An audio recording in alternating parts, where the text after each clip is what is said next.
Hey everybody, we are going to be talking about parent functions in this video today.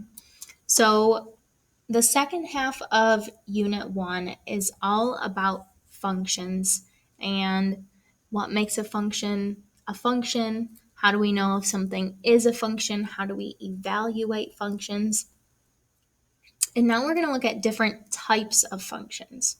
So I want you to think about functions as having different families, okay?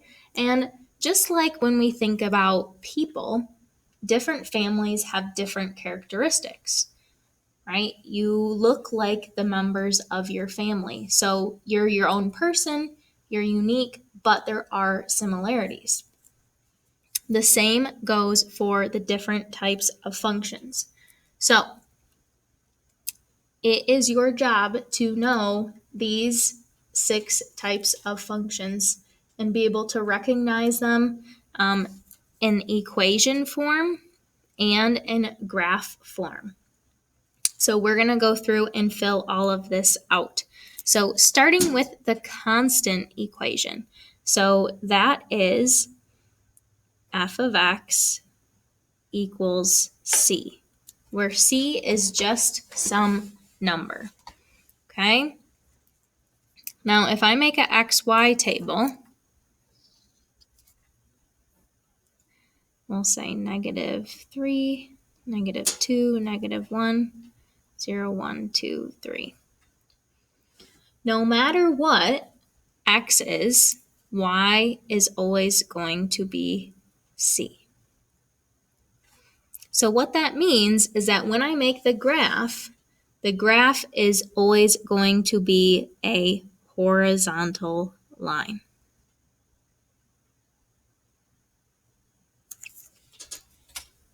Okay, let's talk about domain.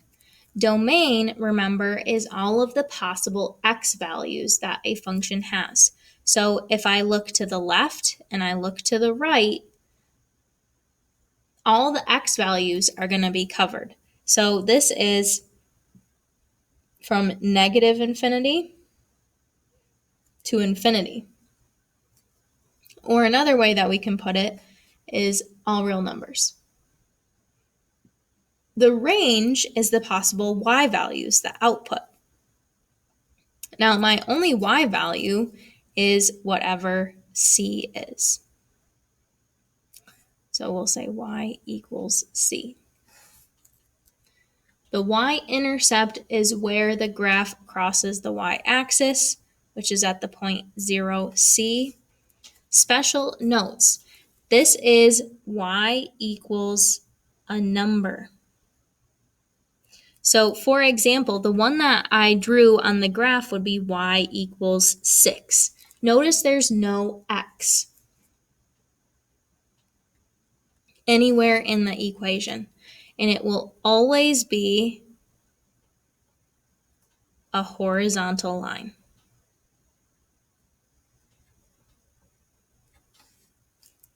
Okay, next up we have linear functions. Linear is something that you guys are familiar with. F of x equals x is the parent function. It's the most basic linear function. So let's quickly make a table. I'll just do this. Keep it simple. All right, if x is -2, we get 2. If x is -1, we get -1. If x is 0, we get 0. If x is 1, it's 1, and if x is 2, it's 2. So our linear function looks like this. It's a line.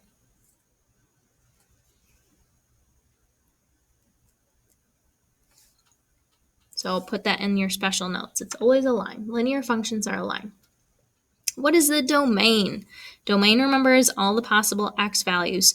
So if I look at the graph, my graph is always going to continue to the left. It's going to continue to the right forever and ever. So my domain is all real numbers. And the same thing goes for the range. The y-intercept, where does this cross the y-axis? At the point 0, 0. Okay. Hey, have we seen these words before? Constant, linear, quadratic, cubic. Didn't we use these to name polynomials? Coincidence, huh? Okay. Next up is quadratic. And a quadratic function looks like this. F of x equals x squared.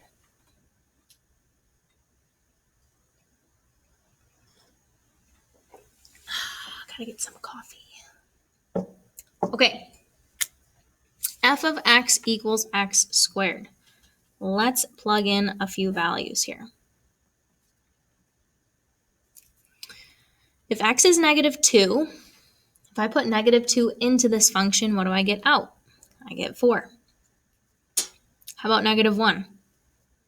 Negative 1 squared is 1. 0 squared is 0. 1 squared is 1. 2 squared is 4. And let's just add one more on here just for fun.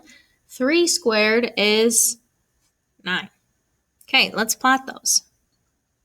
Careful when you're plotting because they made each little box on this 2, not 1. 3, 9. So as you make this graph, you will notice that it makes this curved U-shape graph.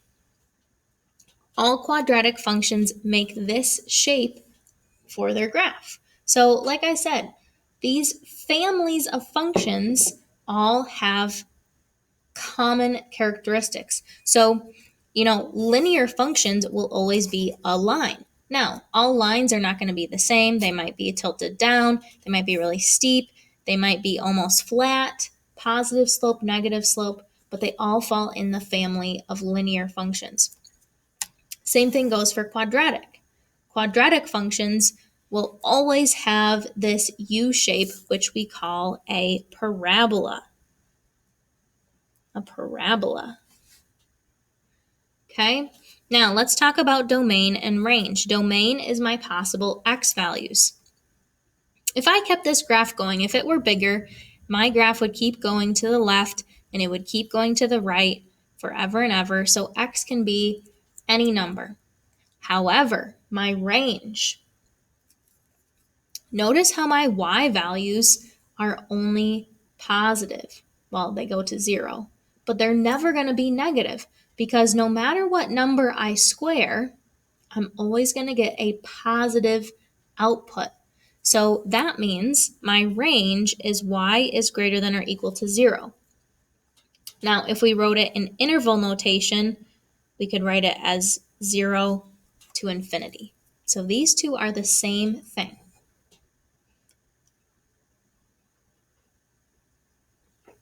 Y-intercept. Where does it hit the y-axis? Right there at 0, 0. Okay. Cubic. Y equals x cubed.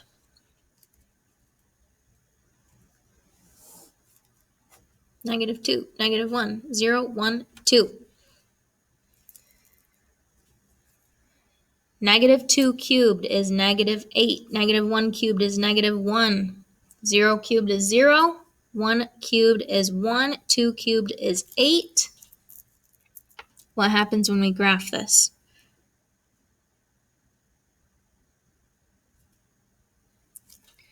What happens is we get this kind of curvy line. Looks something like that.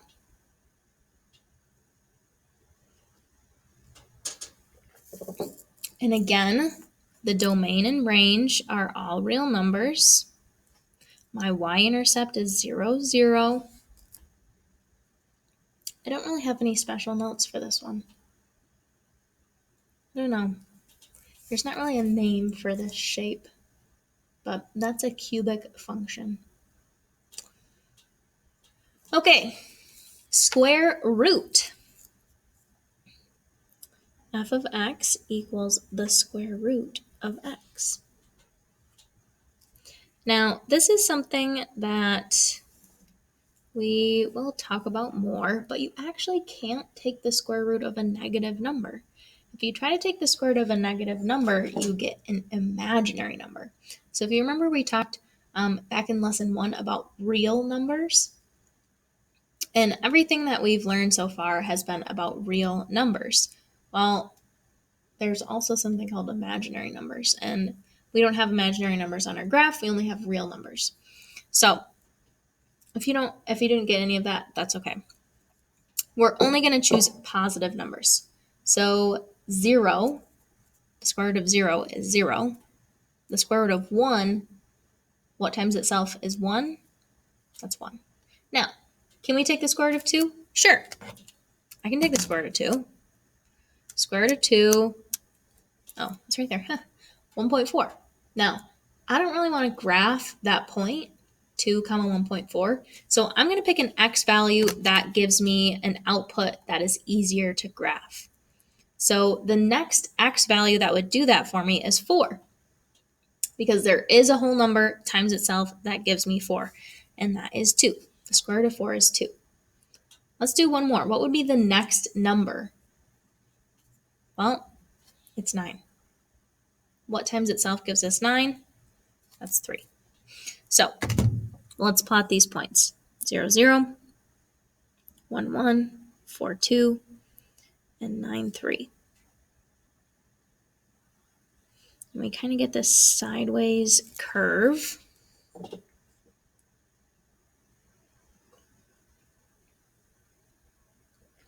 So domain and range are not all real numbers because remember, domain is my input. And I was just saying how we can't input negative numbers. X can only be greater than or equal to 0. And we see that in our graph as well. X is greater than or equal to 0, or I could write it as 0 to infinity. The same thing goes for y. All of our outputs are going to be greater than or equal to 0. Where does this graph hit the y-axis? At 0, 0. And I'm going to add a special note about how cannot take square root of a negative number. Cannot take the square root of a negative number. All right, one last one. Absolute value. Remember, it's these two lines, the straight up and down lines that go around x. What does absolute value do? Absolute value makes the number inside positive. So for example, if I take the absolute value of 4, well, that's already positive, so it's 4. But the absolute value of negative 2 is 2. Okay, so let's make our table here. Negative 2, negative 1, 0, 1, 2. Well, absolute value of negative 2 goes in the machine, beep, boop, beep, boop, comes out positive. We put negative 1 in the absolute value machine, and what does it do? Makes a positive. 1. 0 is already non-negative, so it stays 0. And same thing with 1 and 2. So when we plot these points now, what we end up getting is this V-shaped graph. Okay? For the domain, I can put negative and positive numbers in. I'm going to go forever to the left, forever to the right. So this domain is all real numbers. However, the range, we're only going to get positive numbers out again because the machine makes every number positive. So our outputs can only be positive numbers. So the range is y is greater than or equal to 0 or 0, infinity. And like almost all of our functions, we have the y-intercept 0, 0. Okay, please bring this completed paper with you to class next time. You will need it. We'll see you then.